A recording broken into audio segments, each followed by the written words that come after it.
Mr. President, please be seated.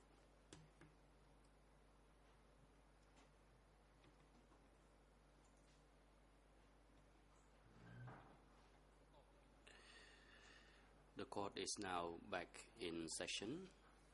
Now the floor is given to the defense team to continue putting the question to the civil party. And please be reminded that the defense counsel have 25 more minutes altogether to put the question to the civil party. You may proceed.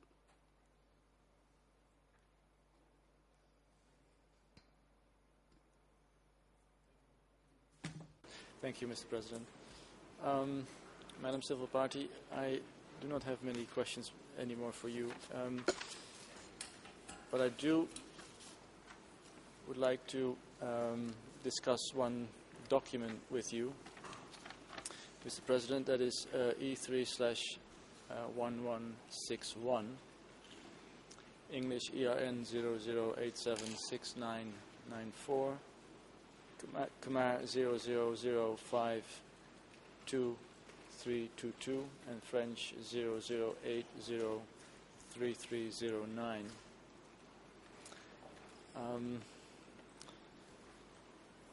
Madam Civil Party, this is a report about the general situation in divisions 310 and 450. And it talks about a meeting of all brothers and sisters of divisions 310 and 450 on 11th March 1977. And the report was made up by a cadre called REN.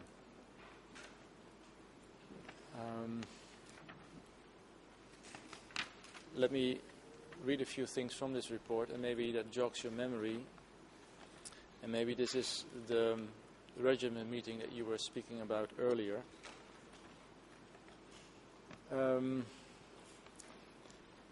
REN says, for instance, that there is within divisions 310 and 450, a shortage of digging hose.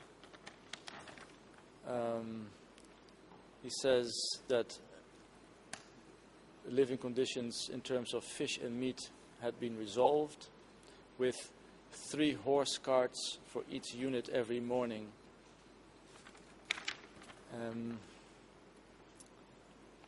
Does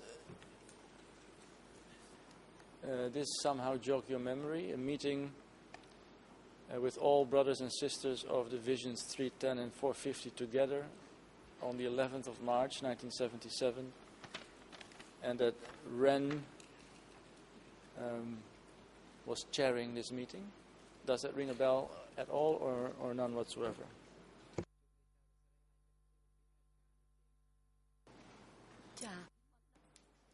No, that I do not know. I do not know about their meeting, where it was held, and what it was about. I do not know about it. But do you recall? The President, Mr. Victor Kope, please hold on. Judge Jean-Marc Lavange, you may proceed now. Maybe to have a precise idea about what this meeting consisted of, maybe you could tell us what the agenda was of this meeting. What were the points 1 to 5? Yes, by all means. Madam Civil Party, I will read to you the agenda for the meeting. Maybe it jogs your memory. First point of the meeting was to examine the ideology, politics and organization of each unit. 2, to examine the internal enemy situation among the troops and the external enemy situation. 3, our tasking assigned by the party, especially to examine our spirit to full the party's tasking. 4, absolute respect for the discipline of Ankar. 5, the issue of the livelihood of each unit. And 6, various issues. When I read this agenda, does that somehow jog your memory?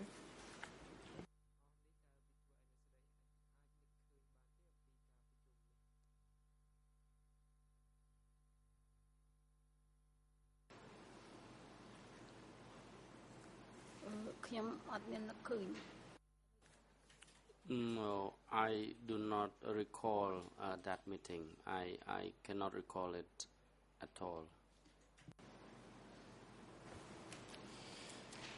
Very well.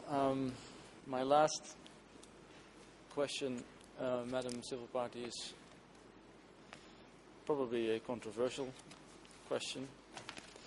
But I'm asking because it was the prosecution who brought up the document E3/1892, which is the confession of Sung.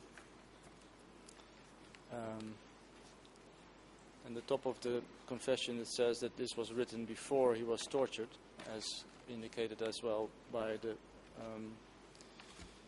prosecution. And there's a paragraph within this document that talks about the division hospital and the situation in the division hospital. And I would like to read this passage. The problem with this document, it seems that there is only an English... The President, Counsel Coupe, please hold on, and Judge Jean-Marc Levange, please proceed. Maybe it would be good to ask the prosecutor, or maybe yourself, what allows you to assert that these confessions were not obtained under torture? I have no idea, Mr. Judge Levange. I only read the first sentence of this document, which says written before he was tortured.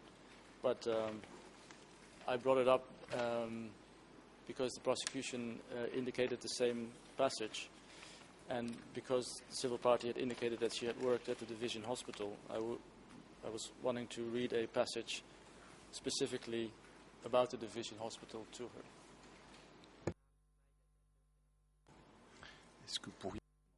Could you ask your Khmer colleague if this mention is also on the Khmer copy of this document? Apparently the Khmer version does not include that, does not state that this confession was made before torture. Well, that's exactly what I was about to say. There seems to be only an English summary, which is about 30 or 40 pages, presumably made by Steve Hedder, but we don't know for sure. But there is no Khmer version. There is, obviously, but there's something that we cannot read. And there is no French version either. So I'm only citing the first sentence. Dans ces conditions. Well, in that case, Counsel Copé, maybe you should not use this document, since we do not know exactly under which conditions these confessions were obtained. Sachant qu'il s'agit d'aveux pour... Given that these are confessions that did come from S21.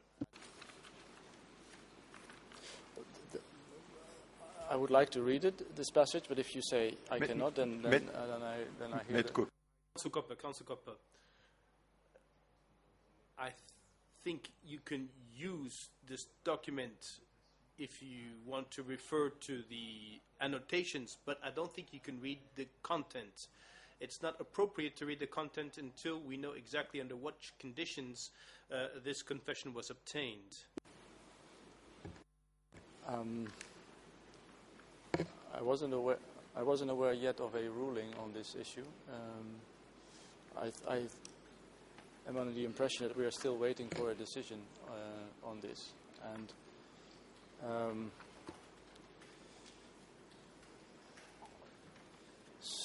And apparently there are contraindications as to the question whether torture was used upon this commander of 450. But if you're saying I cannot use it, then there's nothing I can do.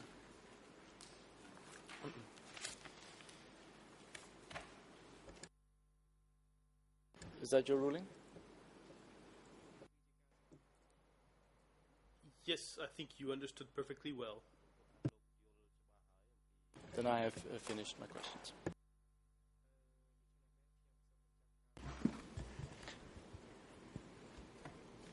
Et, Monsieur le Président, pour votre information, nous n'avons pas de questions pour...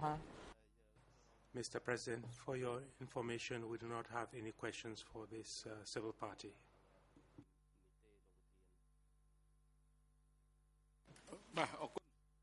The President. Thank you. Madame Kung Siek. As advised by the Chamber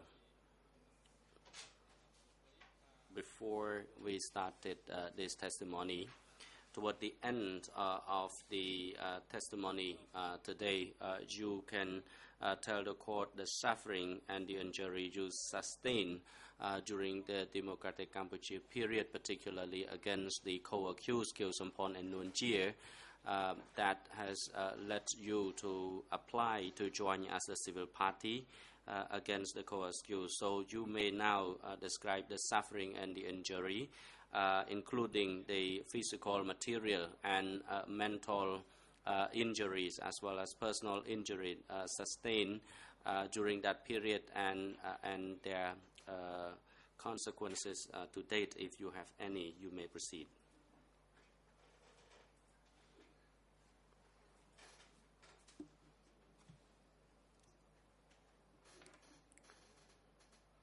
Thank you, Mr. President. I would like to ask your permission, Your Honor, to describe the sufferings that I have endured. I would like to ask one question. I was at the rear and my family were evacuated into the jungle, and in the meeting they said that they waged this revolutionary action in order to help the people. So our family were evacuated to the jungle in 1973 to 1974, and they said that it was for the liberty of the people, and they wanted the liberty for my family and the people, but unfortunately they evacuated my family into the jungle, and they did not give us sufficient food to eat, and we were subjected to very harsh labor, and we had to transplant rice, and we had to work in the rice field. So where was the liberty? Where was the freedom for all of us? Where was the well-being of the people? We were subjected to enslavement during that period. That's why I would like to ask this court to seek justice for me, and it was very painful for us. My family did not have access to sufficient food. Actually, during this regime, they enslaved the people at that time. My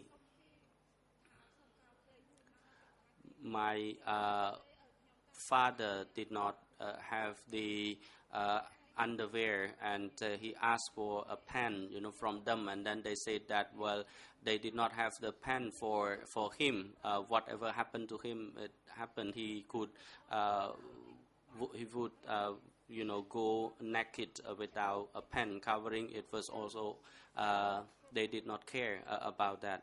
So that was the situation, and when I came to the front in 1975, as I told the court earlier, when I joined with my brother, I stayed in the hospital, and then they sent me back and forth to Obaik Om. I was subjected to hard labor over there.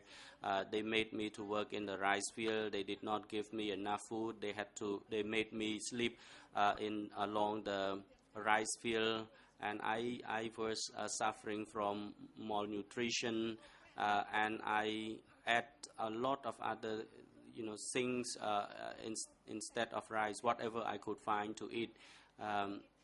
And I was very lonely at that time. So where was the freedom? Where was the liberty that they told us when they evacuated us? That's why I count on this court to find justice for me. When I was sent to Kampong Chnang, I was made to carry earth and to dig the canals, even if my hands could hardly, hold the whole animals, but I was forced to continue working.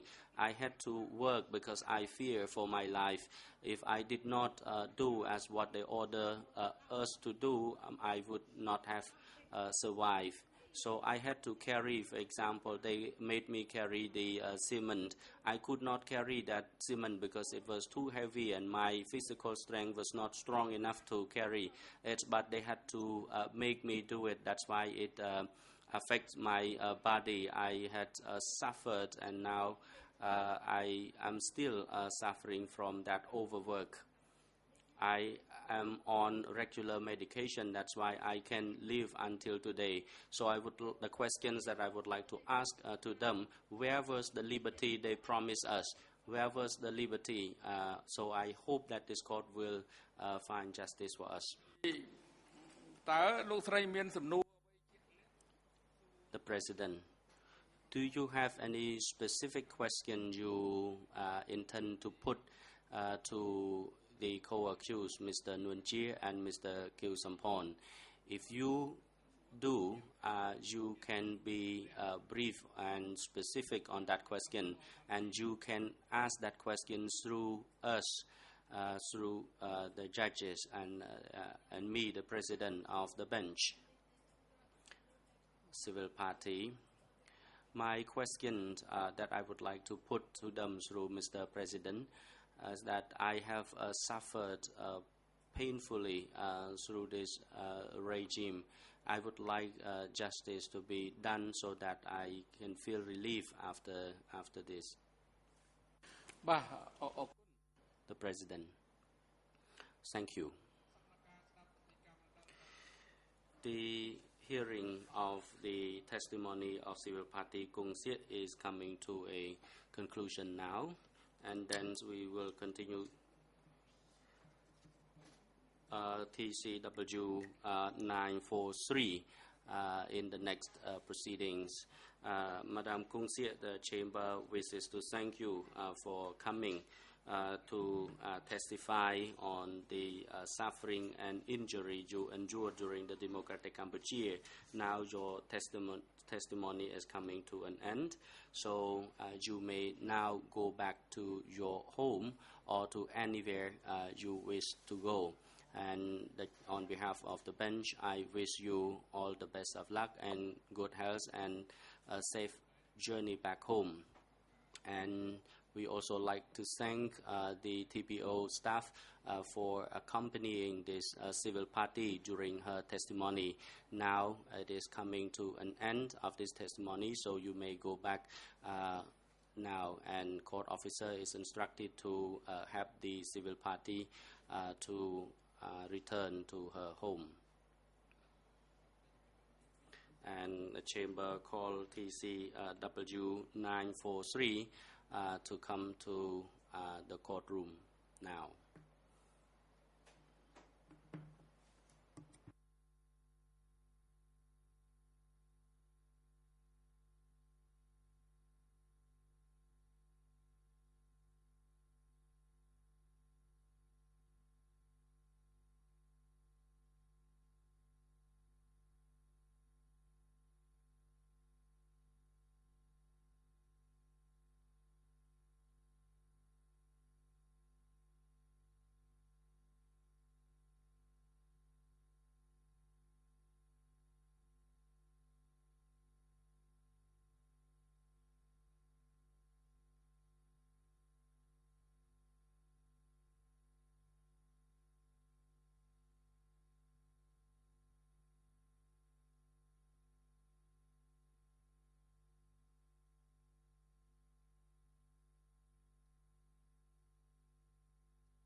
The President. Good afternoon, Mr. Witness. What is your name? And please be advised that you have to wait until your mic is activated before you speak. Response. My name is Sam Hung. I live in Kompung Thom Province, Barai District, in Batsna Commune. The President, thank you. Besides your name, Hung, do you have any alias?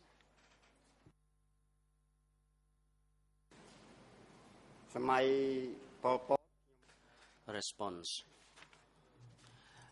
During the Pol Pot era, my name was Sam Hun.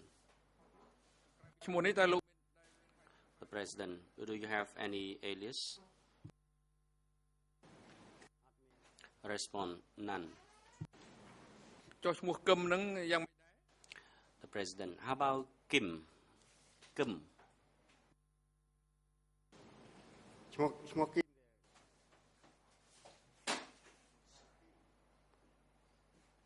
Sam Kim. The President. That is why I ask you, before you, your name was Kim, was that correct? And now your name, your full name is Hun. Sam Hun. Respond, yes, that is correct. Question, when were you born? Response, I do not remember it. Question, how old are you this year? Response, I am 63.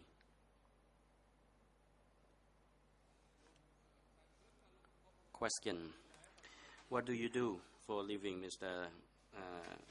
Sam Hun? Response, I am a farmer, Mr. President. President,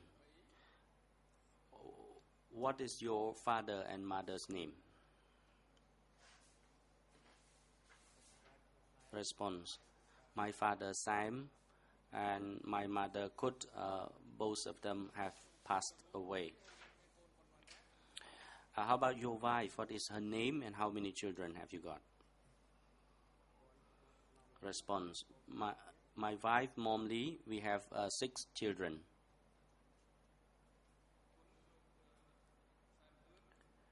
President, thank you, Mr. Sam Hun. To the best of your knowledge, do you have any connection by blood or by law to the co-accused, Mr. Kieu Sampon and Mr. Nguyen Chie, and those who are admitted as the civil parties to case 002? Respond, none. I am not related to any of them. Thank you. Now, before you come to the court, have you taken an oath?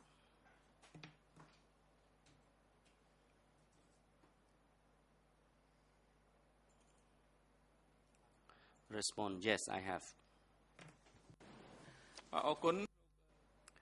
Thank you, President.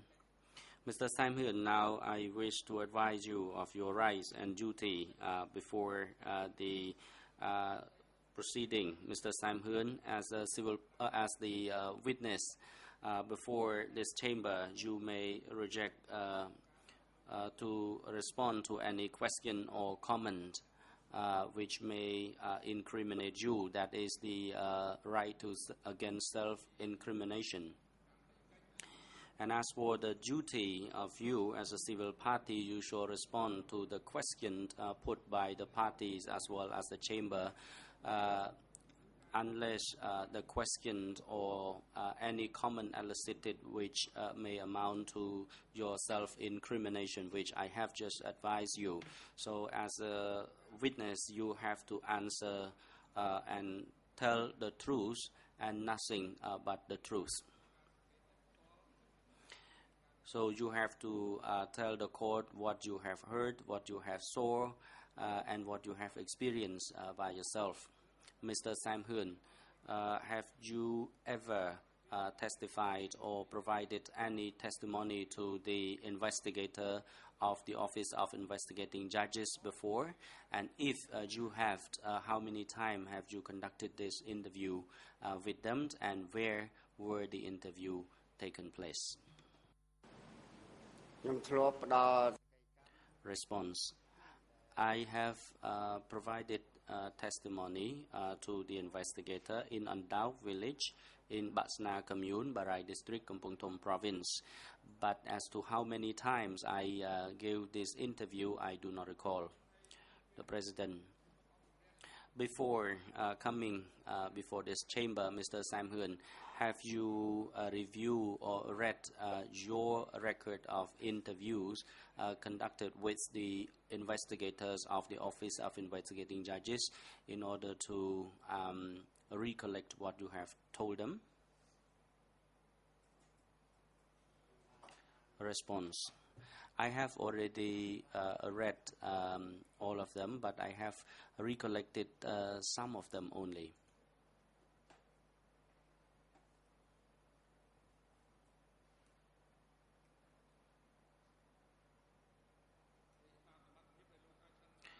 The President, to the best of your knowledge and recollection, the records of interviews that you have just read or reviewed, are they consistent or with what you gave to the investigator during the interviews?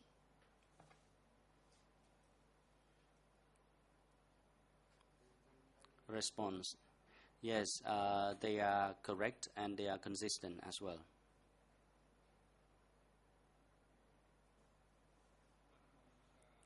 The President, in the examination of these witness in questions, we, in pursuant to Rule 91 bis of the internal rules, the Chamber wishes to give the floor to the prosecutor and the lead co-lawyer for the civil party to proceed.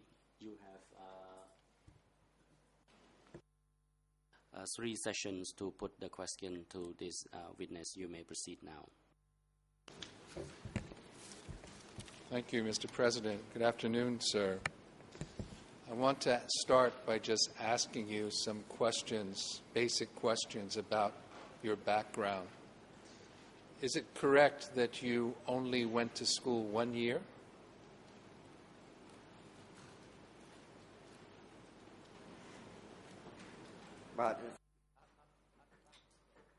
Please repeat your question.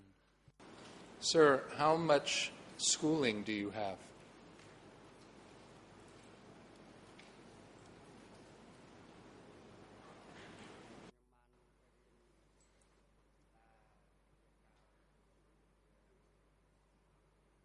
I studied when I was young in 1968, and I was in grade 12 in the old educational system.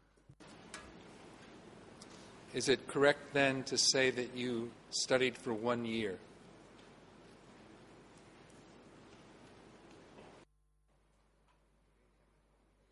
That is true. I studied for a year, and then there was a coup d'etat. Did you ever have the opportunity to be a monk? Have you ever been a monk?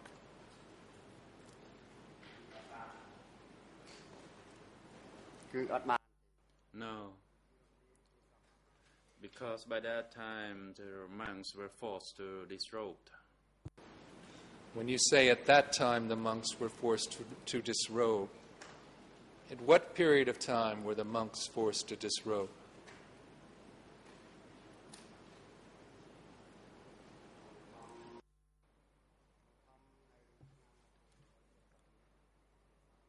Monks were forced to disrobe in 1971. They were forced to ride bicycles, to engage in labor. And that was the beginning of the period when monks were forced to do that. Thank you. Who was it that forced the monks to disrobe?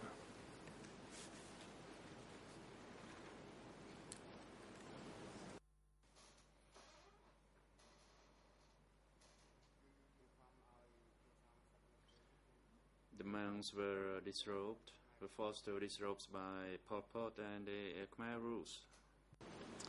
Okay, thank you. So, given that you only had the opportunity to study for a year before the coup and were never a monk, would you say that you can read well, or do you have problems reading?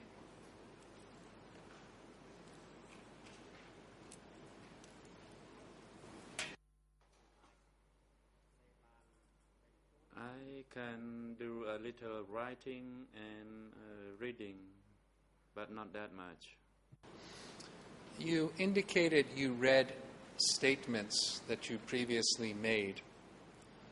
What I have is two statements you made to the court that are rather short, to investigators from the ECCC court, and a longer interview that you made with someone called Sochia from DC Cam, from Pan Sochia. Did you read over all three of these?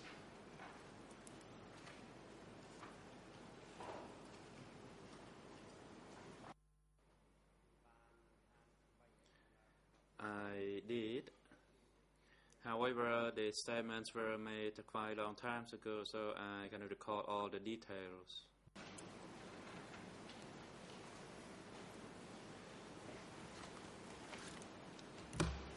I did not get any interpretation, but it could be mine. I don't know if anyone else missed it. Yes.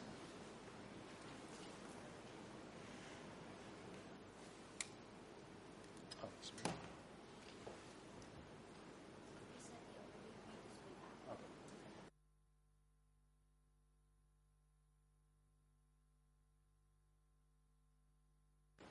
Thank you. I was informed by my colleague that you said you read all three. Sir, did you notice that there were inconsistencies between the three?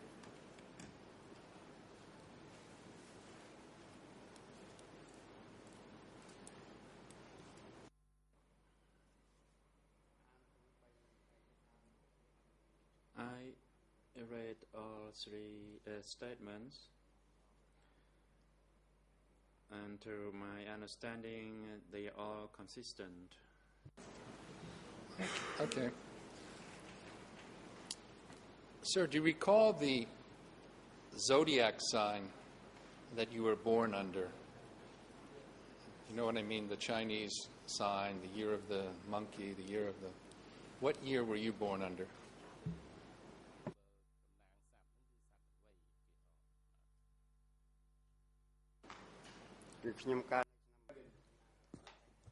I was born in the year of the horse.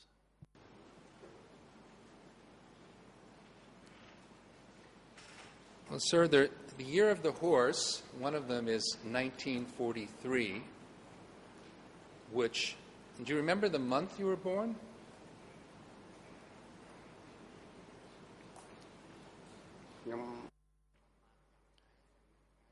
No. I only knew that I was born in the year of the horse, and it was Thursday. In one of your statements at ERN in English 002-05079, it says you were born in November. Is that... You don't recall whether it was November or not? Do you know if it was November or not?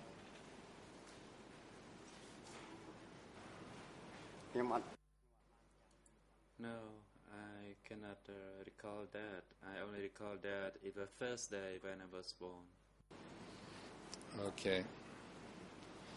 Well, if you were born in November or any time after April 1943, the year of the horse, then in April 1970, you would have been 16 years old. Does that sound about right?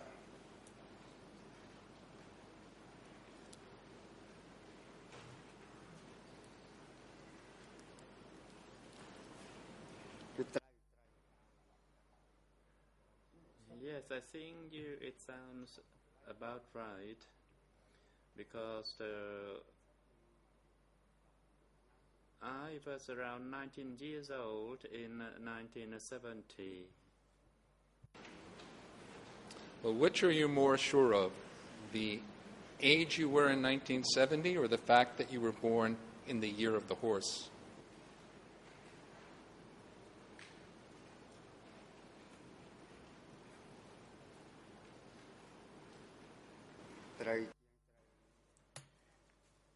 I think it is more correct to say that I was born in the year of the horse. Okay, thank you. Sir, when did you get married?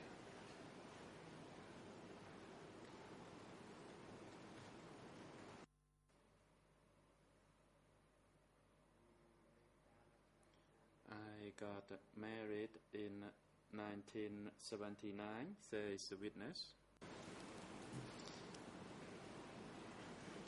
So, were you married or single during the Democratic Kampuchea period?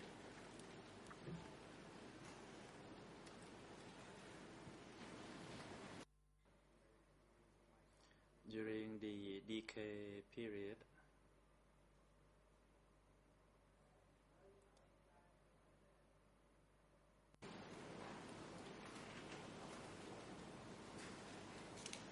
I'm sorry, I didn't get that, so I'm just going to ask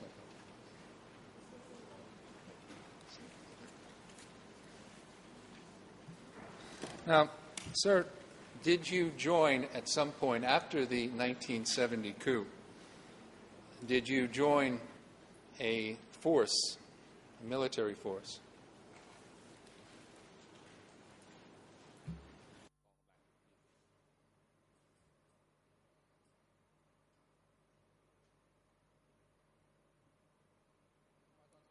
President witness, please be mindful with the microphone operation. Witness, in 1972, I was a soldier at the front battlefield. Who were you a soldier for? What movement or force did you join?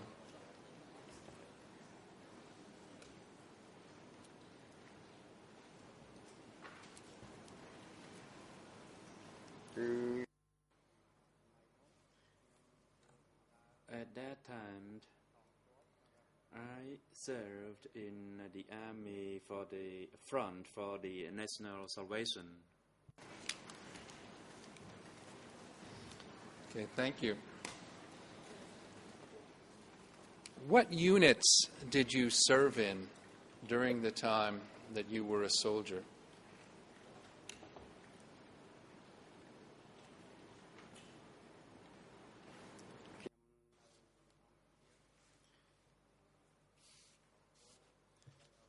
I was subordinate to Division 310.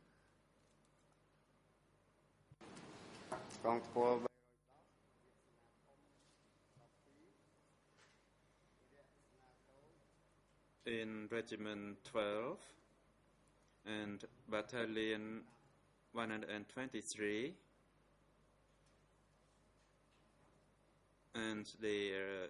and I was attached to another company underneath. Do you recall the company, the name of the company you were attached to?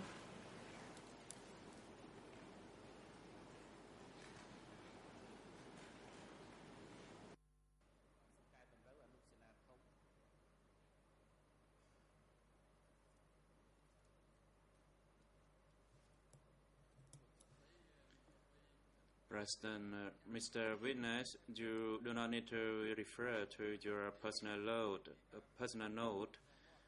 Please try to recall it from your memory, and if you cannot recall the details, you simply say so.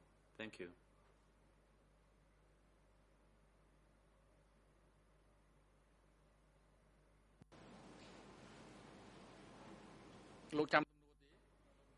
President, and do you recall the last question? If not, please, Mr. co-prosecutor repeat your last question? It seems that the witness forgets it. Sure. And, sir, if at any time you don't remember something or don't know the answer, please just tell us that. We don't want you to guess at answers. There's nothing wrong with saying you don't know.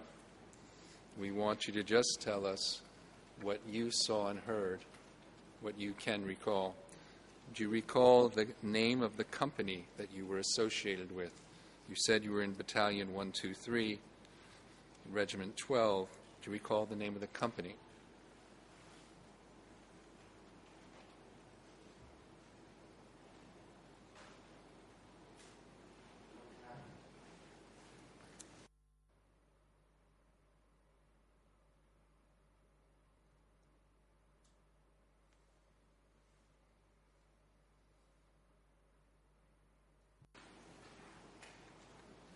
So we didn't get your answer. Can you just repeat it? Do you recall the name of the company? Wait for the microphone light to go on.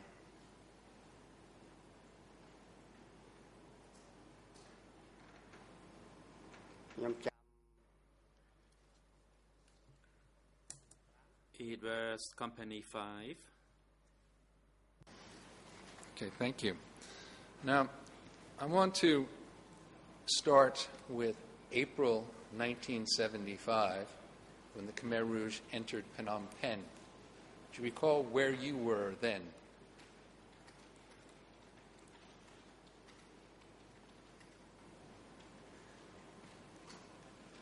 In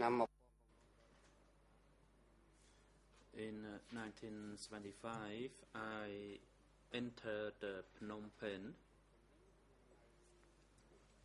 and I was stationed at in the area of the Central Market and Wat Phnom. What was your position then? Were you with Company 5 of Battalion 123?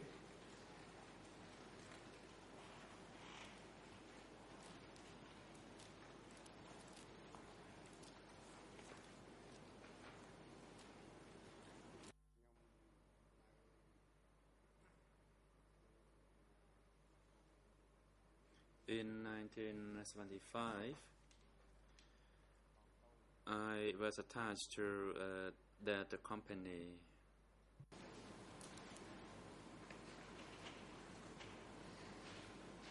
And, sir, were you a messenger? Were you a regular soldier? What was your position?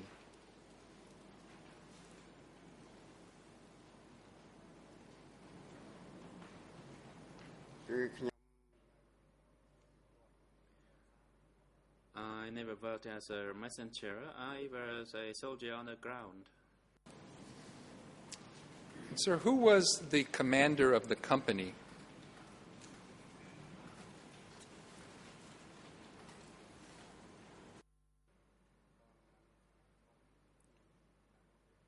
I cannot recall the names of the company commander. It's been so many years now. Okay, thank you. Do you recall the name of the battalion commander? Battalion 123 at that time.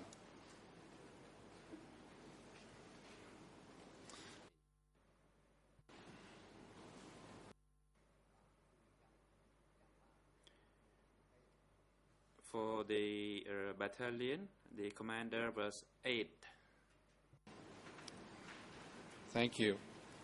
And how about the regiment? Again, at the time that Phnom Penh was taken by the Khmer Rouge in April 1975, who was the commander of Regiment 12?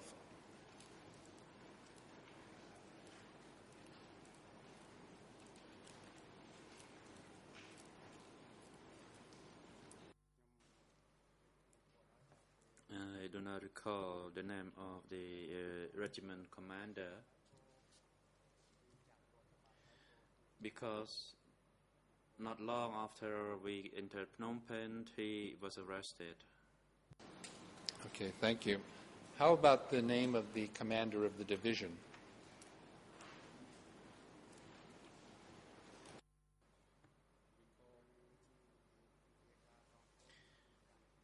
it was Eun who was the commander of the division. Now, you said that the commander of the regiment was arrested not long after the fall of Phnom Penh to the Khmer Rouge. Do you know why he was arrested?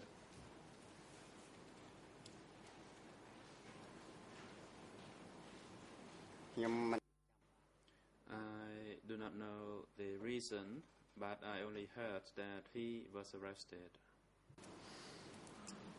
How about you, sir? Were you ever arrested by the Khmer Rouge?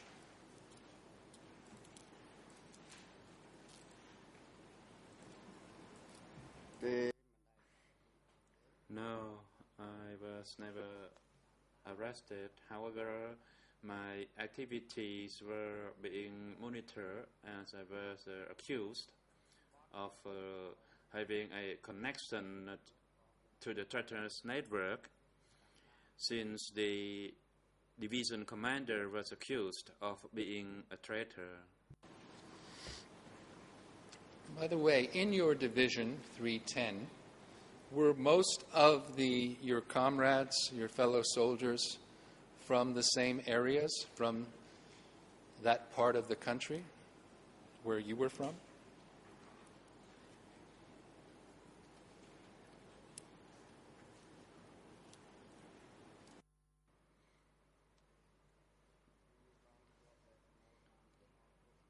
Soldiers came from various sectors, provinces throughout the country.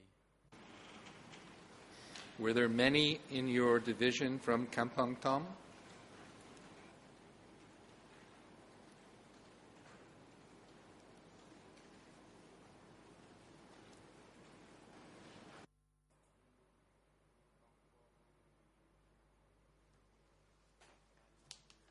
Most of the soldiers in the company came from Kampong Thom and Kampong Cham, while others came from other provinces, but the majority came from Kampong Thom. Now, you said that the head of the regiment was arrested and accused of traitorous activities, and you were then monitored for links. Were you engaged in traitorous activities yourself, sir?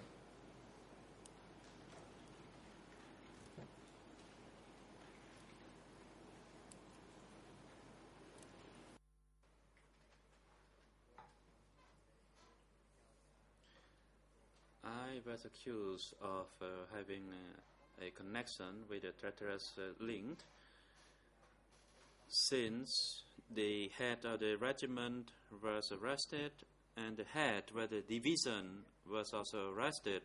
So all the soldiers working under that division were considered of having connection to the bad composition or the bad element.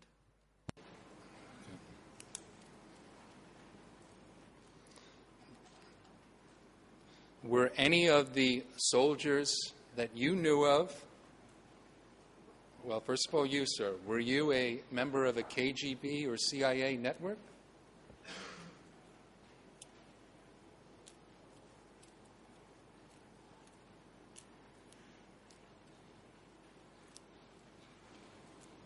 No, I was never involved with any CIA link or connection or neither KGB. I only heard the slogan used by Pol Pot that our divisional commander was a traitor and our regiment commander was also a traitor, so we were accused of being linked to the KGB and the CIA networks. Okay, thank you. How about your siblings, by the way? You had some siblings, is that correct? You have brothers?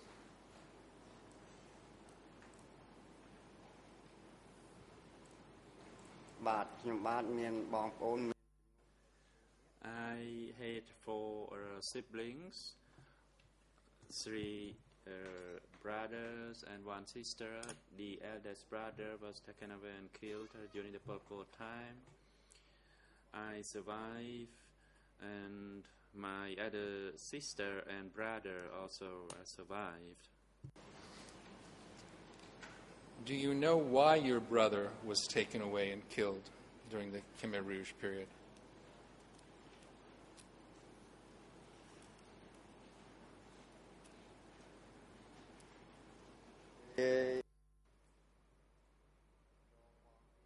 My elder brother was taken away because I was alleged of linking to a treacherous network. So because you were alleged to be part of a network, your brother was killed? Is that what you're telling us? Do I understand you?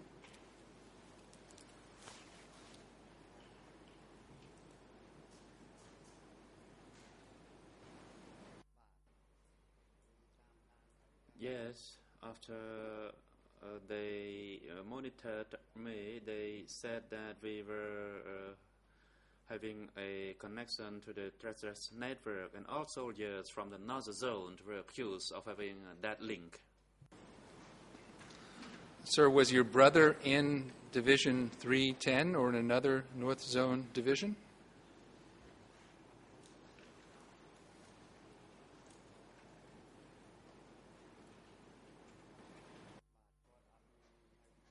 No, he did not stay with me. He was in a separate unit. I was in Division 310, and he was a sector soldier, although I did not know his division, and I only met him once in 1975. Did your brother have a previous position in the government of the King Father Sihanouk?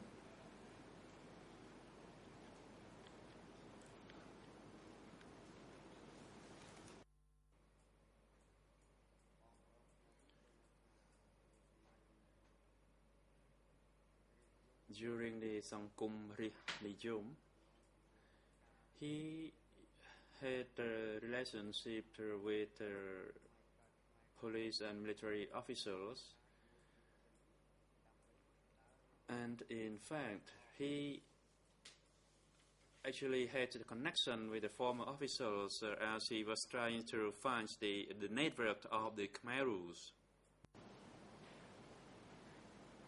Do you know if it was his connections to Sihanouk's former government, if that had anything to do with his being killed?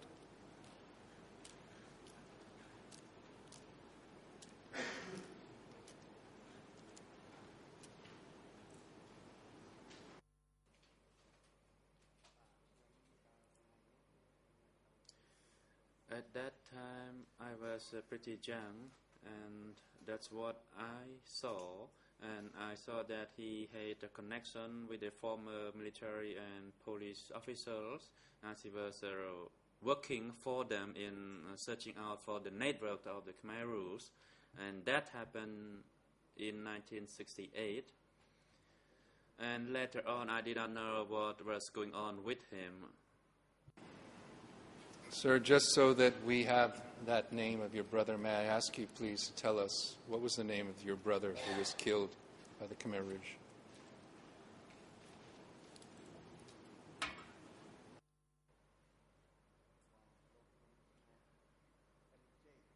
Ân Che was his name. Ân was the surname, and Che that's his name. In fact, my surname Sam came from my father. My father's name was Sam. Now, let me ask you about the division commander, On, who you said was arrested. Do you know when he was arrested?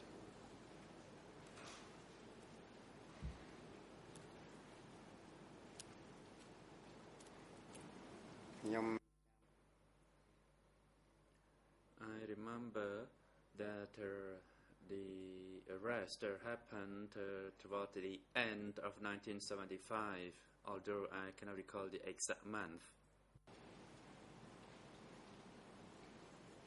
Let me try to help you a little bit, or you can help us. Where were you when you heard that On was arrested? Do you remember?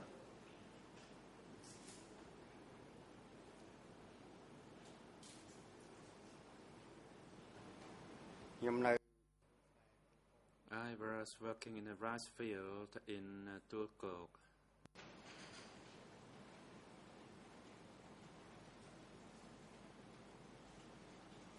Did you also hear about the arrest of the Northern Zone Secretary, former Northern Zone Secretary, Khoi Thun?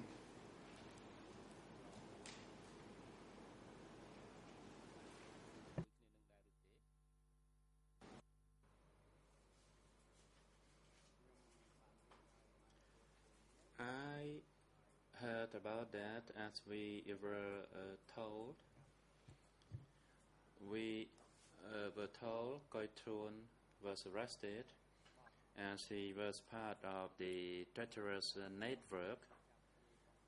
And after that, my military division commander was arrested, and we were told that we soldiers had to go to attend the study session, and we were instructed to line up in Wat Num, and then the Southwest people came to take over. After they conducted the search, they said that our commanders were part of the treacherous network and they were traitors. That's what we were told.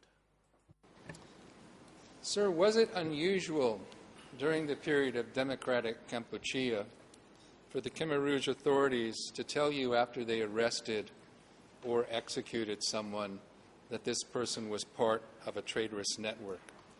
Was that unusual? Did that happen once in a while, or can you tell us?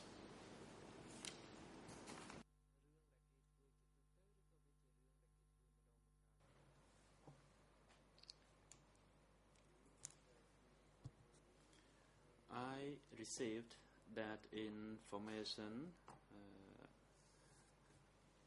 once, and I cannot attest to the fact that whether such information was relayed to soldiers like myself from time to time.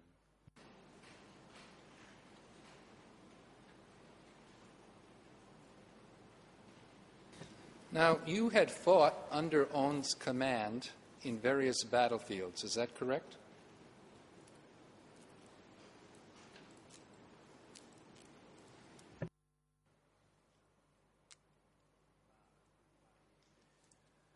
Yes, I participated in many battlefields. I mean, most of the battlefields in the North Zone, as I was a foot soldier since 1970.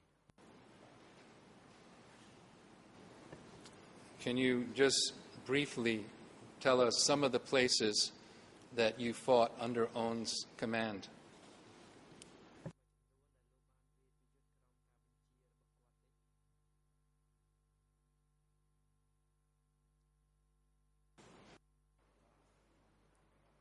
Yes, I can do that.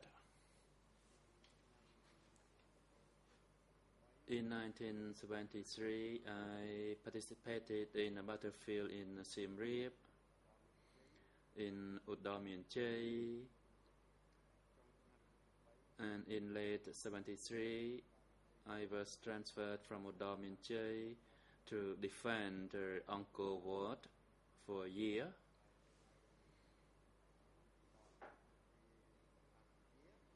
And when planes were withdrawn, I was assigned to Kampong Cham battlefield, then to Prek Phnu battlefield, then I was deployed to a battlefield in Ong Snul,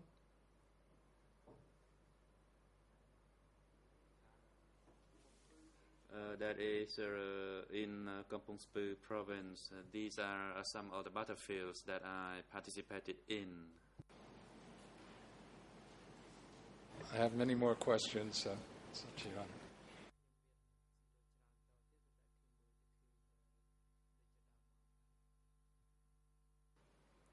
President, thank you, co-prosecutor. Today's hearing has come to an adjournment. We adjourn today and resume Monday, the 22nd June 2015, commencing from 9 o'clock in the morning. For the hearing on Monday, the Chamber will continue to hear the testimony of this witness, Sam Hoon, and after that, we hear testimony of a witness through TCW 901.